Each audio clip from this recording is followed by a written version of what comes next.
Bobby, aka Anacomedia here, and in this video I would like to talk about some of my least favorite arguments or defenses or apologetics of religion. And um and and you probably heard a lot of these a lot, um, as pretty much all skeptics and humanists like myself have. But um,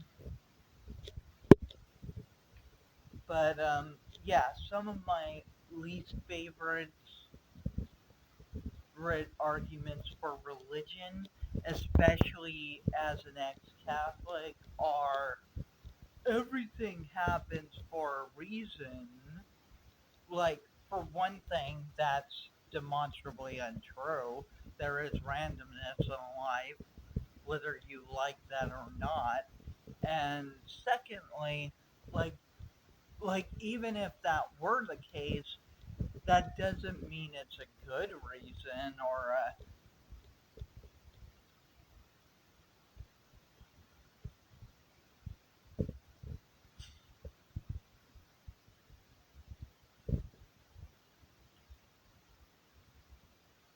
a valid reason or a humane reason, does it? No, it does not.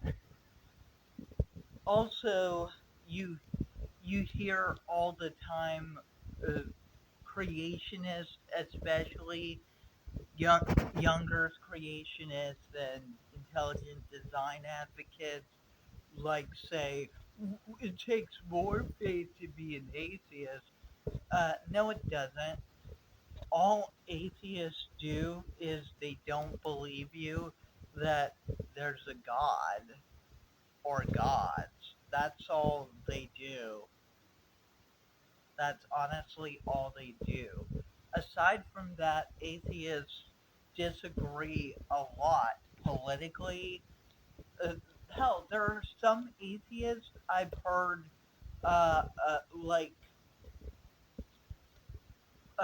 like, make pro-life arguments.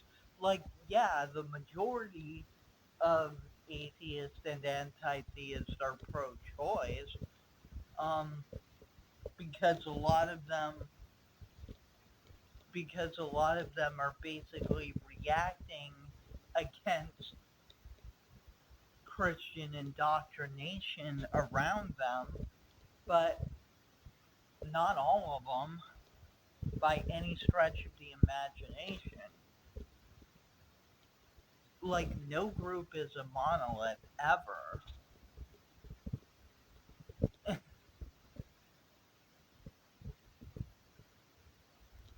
And it's,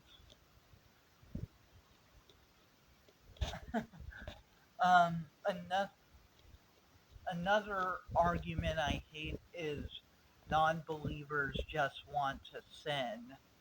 Like, if that were true, then why is it that secular countries tend to have lower crime rates and per capita than religious countries?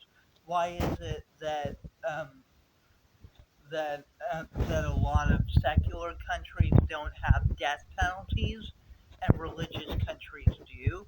Why is it that religious countries tend to have more rapes than secular countries per capita?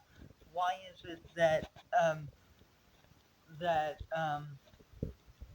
um, religious countries tend to be more racist, more homophobic, more misogynistic, more transphobic than secular countries per capita on average?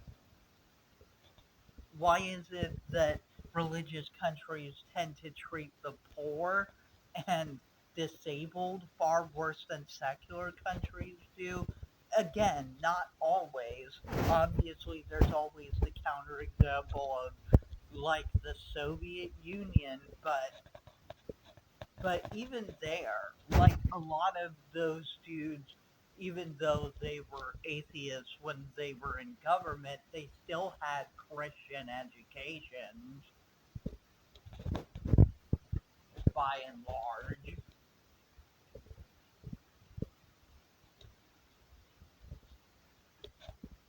And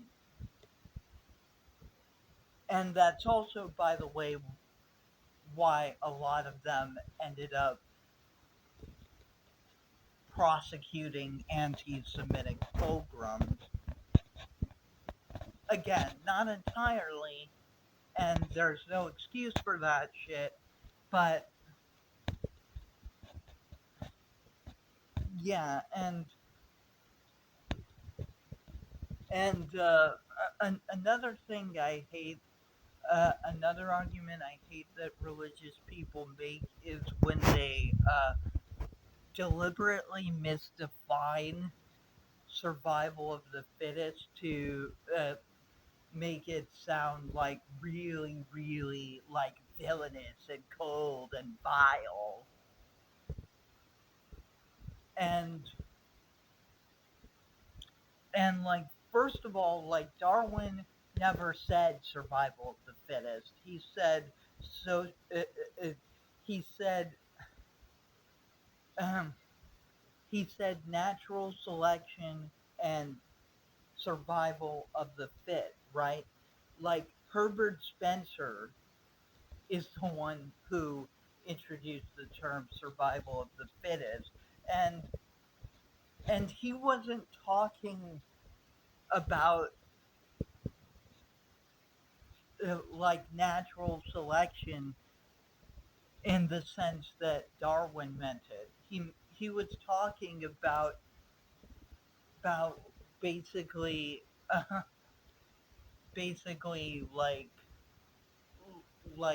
and ironically like his whole neoliberal ethos about like controlling how many poor people can breed, controlling how many black people can breed, like that was largely influenced by the Protestant work ethic, right?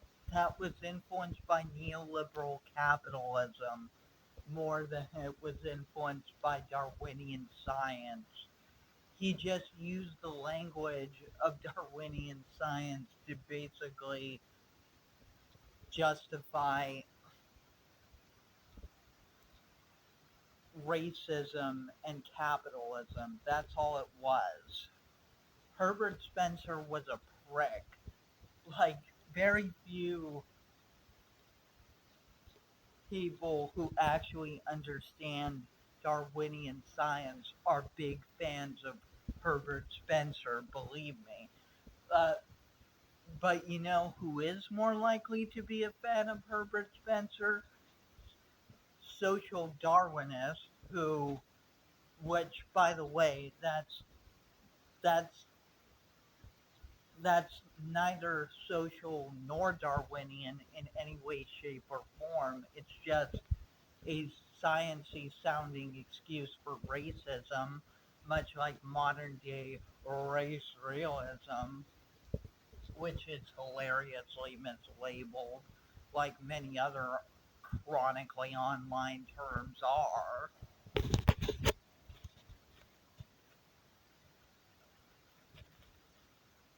But yeah, Bobby A.K. Anarcha Media, Liberty, Equality, Fraternity,